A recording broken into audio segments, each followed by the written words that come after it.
கர்த்தருடைய பரிசுத்த நாமத்திற்கு ஸ்தோத்திரம் உண்டாவதாக. இன்றைய ஜீவவார்த்தை நிகழ்ச்சியை கேட்டுக்கொண்டிருக்கும் அனைவரையும் கர்த்தருடைய பரிசுத்த நாமத்தினால் வாழ்த்துகிறேன், ஆசீர்வதிக்கிறேன். இன்றைய சின்ன தியானத்திற்கு தேவன் கொடுத்த வேத பகுதி, அது ரோமருக்கு எழுதின நிருபம், அதில் 8ஆம் அதிகாரம், அதில் 27ஆம் வசனம். ரோமர் 8:27. ஆவியானவர் தேவனுடைய சித்தத்தின்படியே பரிசுத்தவான்களுக்காக வேண்டுதல் செய்கிறபடியால் இருதயங்களை ஆராய்ந்து பார்க்கிறவர் ஆவியின் சிந்தை இன்னதென்று அறிவார். இன்றைய தினம் இதை கேட்டுக்கொண்டிருக்கும் தேவ பிள்ளைகளே, நமது மனதின் சிந்தனைகள், நமது ஆவியின் சிந்தைகள், எண்ணங்கள் அனைத்தையும் தேவன் அறிவார். இன்றைய தினம் தேவன் நம்மகிட்ட சொல்ல ஆசைப்படுகிற ஒரு காரியம் இதுதான். எல்லாத்தையும் சகலத்தையும் உள்ளும் குடும்பமாக நான் அறிவேன் அப்படின்னு தேவன் சொல்கிறார். வெளி வேஷம் போடலாம், வெளியே ஒன்று சொல்லலாம், உள்ள ஒன்று நினைக்கலாம். இது மனிதனுக்கு இயல்பான ஒரு காரியம். இது அதில் நம்ம எப்படி போன்ற சொல்ல தரல. எவ்வளோ பெரிய பரிசுத்தவான்கள் எப்படி இருந்தாலும் அதில் ஒரு காரியங்கள் உண்டு. அதை நம்ம குறையாக சொல்லக்கூடாது. ஆனால் குறைகளை நிறைவாக்குகிற தேவன் நமக்குள்ளே வாசம் பண்ணுகிறார். அதை உணர வேண்டும். அதை உணர்ந்து அதிலே நிலைத்து நிற்க வேண்டும். இந்த வசனம் எப்படி ஆரம்பிப்பாருங்க.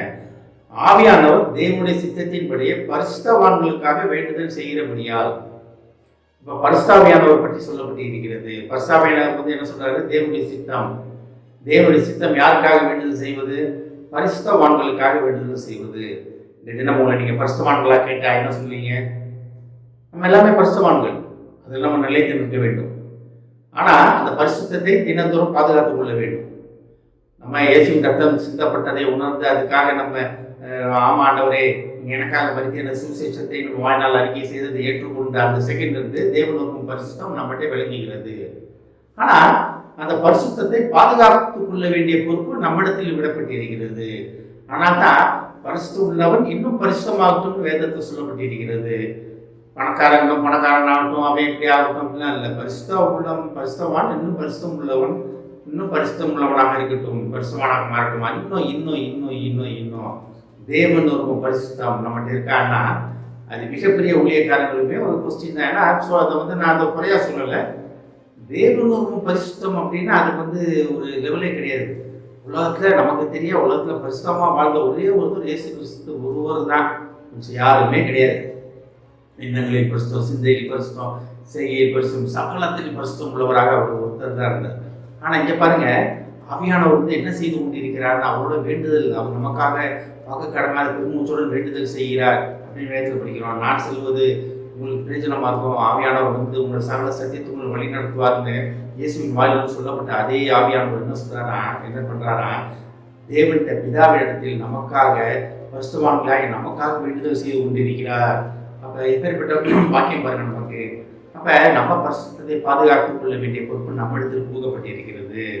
இருதயங்களை ஆராய்ந்து பார்க்கிறவர் ஆவியின் சிந்தை என்னதென்று அறிவார். நம்ம இருதயங்களை ஆராய்ந்து பார்க்கிறவர். நம்ம வாயில ஒன்று பேசிக்கிட்டு இருக்கோம், ஆனால் உண்மையான எண்ணம் இருதயத்துக்குள்ள தான் இருக்குது. நம்ம இதயத்தை நம்ம உள்ளான மனிதனை மறைத்து நம்ம வெளியே நல்லவராக நடந்து கொண்டிருப்போம், பேசி கொண்டிருப்போம். அதை தேவன் அறிவார், தேவன் நன்றாக அறிவார். அதனால் தான் வேதத்தில் ஒரு சங்கீதத்தில் பார்க்கலாம், வாயின் வார்த்தைகளும் இருதயத்தின் தியானமும் உமது சமூகத்தில் பிரீதியாக இருப்பதாக. அப்போ ரெண்டும் கரெக்டாக இருக்க வேண்டும்.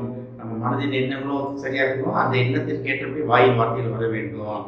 அதை ரீச் பண்ணுறோம்னு வச்சுக்கிங்களேன், தேவன் ஒரு பரிசுத்தம் மட்டும் உண்டு. இன்றைய தினம் ரோமர்கள் 8ஆம் அதிகாரத்தில் ரொம்ப ஒரு மெயினான ஒரு அதிகாரம். அது ரொம்ப மெயினான ஒரு காரியம். அதில் 8ஆம் அதிகாரத்தில் ரொம்ப அழகாக சொல்றாரு பாருங்க, தேவனுடைய சித்தம் என்னவென்று. நமக்காக பரிசுத்தவான்கள் வேண்டுதல் செய்து கொண்டிருக்கிறார். யாருக்காக? பரிசுத்தவான்களாகிய நமக்காக வேண்டுதல் செய்து கொண்டிருக்கிறார். இதை கேட்டுக்கொண்ட தேவ பிள்ளைகளே, நீங்கள் எல்லாமே பரிசுத்தவான்கள். ஆனால் அந்த பரிசுத்தத்தை பாதுகாத்துக் கொள்ள வேண்டிய பொறுப்பு நம்மிடத்தில் கூறப்பட்டிருக்கிறது. அதை உணர்ந்து தேவன் ஒரு பரிசுத்தம் நம்மிடத்தில் காணப்பட நாம் முயற்சி எடுப்போம், தேவனை நோக்கி செல்வோம். ஆமை ஜெபிப்போம். எங்களை அதிகமான அன்பின் பரலோக பிதாவே,